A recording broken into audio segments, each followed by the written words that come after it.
cuan dari obligasi. Ini cara halal pakai akad mudharabah. Lo semua pasti udah sering dengar soal obligasi kan? Tapi tahu gak sih, sebagian besar obligasi itu basisnya riba. Nah, buat yang pengen investasi tapi tetap syariah, ada solusinya. Obligasi syariah mudharabah. Yes, bisa cuan, bisa halal. Selamat datang di Syariah Talk bareng Syariah Research Consulting, tempat kita ngobrol keuangan syariah dengan gaya santai tapi isi padat. Oke, jadi obligasi syariah mudharabah itu apa sih? Ini adalah surat berharga jangka panjang, mirip kayak obligasi biasa, tapi dijalankan dengan akad mudharabah.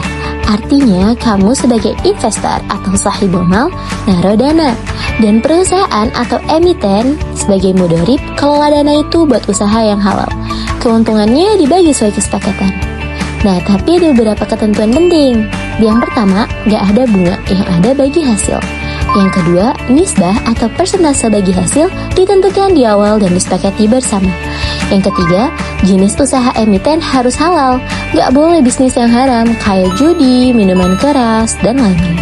Yang keempat, pembagian hasil bisa periodik, misalnya per 3 bulan ataupun 6 bulan. Yang kelima, kalau emiten melanggar perjanjian, kamu bisa tarik dana atau minta pengembalian. Nah, yang terakhir atau keenam, kepemilikan bisa dipindah, jadi bisa kamu jual ke orang lain, kayak surat berharga lainnya. Nah, contohnya gini, perusahaan ABC mau bikin proyek energi terbarukan dan butuh dana. Mereka terbitin obligasi syariah mudharabah senilai 100 miliar. Kamu beli salah satu porsi obligasi senilai 10 juta. Nah, selama proyek itu jalan dan untung, kamu dapat bagi hasil. Kalau disepakati 60/40, kamu dapat 40% dari keuntungan yang proporsional sesuai investasimu. Terus ada yang nanya nih, kok bisa dapat untung? Bedanya apa sama bunga? Bedanya besar. Kalau bunga itu fix dan dijamin walau usaha rugi. Di mudharabah, keuntungan dibagi sesuai hasil usaha. Kalau usaha untung, kamu dapat bagi hasil. Kalau rugi, kamu juga ikut nanggung, asal rugi usaha ya, bukan karena emiten ngawur. Terus ada yang bilang, kalau bisa rugi, terus apa bedanya sama judi?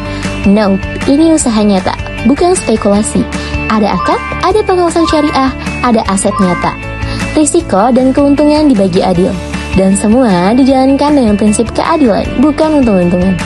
So, buat kamu yang pengen investasi halal, pengen support proyek-proyek bermanfaat, dan tetap dapat cuan, obligasi syariah mudharabah jawabannya. Modal mulai dari kecil, tapi manfaatnya gede. Dunia dapat, akhirat aman. Kalau kamu suka konten kayak gini, yuk bantu edukasi lebih luas. Jangan lupa like, comment, share, dan tentunya subscribe ke channel Syariah Talk by Syariah Research Consulting. Karena jadi melek keuangan syariah itu keren bro. Sampai jumpa di episode selanjutnya. Investasi halal bukan sekedar mimpi.